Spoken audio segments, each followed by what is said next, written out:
آگے اللہ تعالیٰ فرما رہے ہیں وَعَلَى الَّذِينَ يُطِيقُونَهُ فِدْيَةٌ طَعَامُ مِسْكِينٍ، اور جو لوگ اس کی طاقت رکھتے ہوں یعنی روزے کے، وہ ایک مسکین کو کھانا کھلا کر روزے کا فدیہ ادا کر دیں۔ اس کا مطلب یہ ہے کہ شروع اسلام میں جب روزے فرض کیے گئے تھے تو یہ آسانی بھی دی گئی تھی کہ اگر کوئی شخص روزہ رکھنے کی بجائے فدیہ ادا کر دے تو یہ بھی جائز ہے، یعنی کسی وجہ سے روزہ رکھنے کو دل نہیں چاہتا تو فدیہ دے دے، یہ اس کے لیے جائز تھا۔ یہ یاد رکھیں، یہ حکم شروع اسلام میں تھا، اب یہ حکم نہیں ہے۔ اب کیا حکم ہے، اس کی تفصیل اگلی آیت نمبر 185 میں آ رہی ہے، اور اس کے ساتھ فدیہ بھی بتا دیا کہ فدیہ کیا ہے۔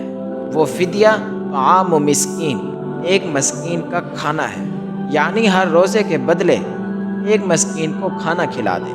پھر آگے اللہ تعالیٰ فرما رہے ہیں فَمَن تَطَوَّعَ خَيْرًا فَهُوَ خَيْرٌ لَهُ، اس کے علاوہ اگر کوئی شخص اپنی خوشی سے کوئی نیکی کرے تو یہ اس کے حق میں بہتر ہے، یعنی ایک سے زیادہ مسکینوں کو کھانا کھلائے، یا یہ کہ روزہ بھی رکھے اور مسکین کو کھانا بھی کھلائے۔ یہ دو مطلب ہو سکتے ہیں اس کے۔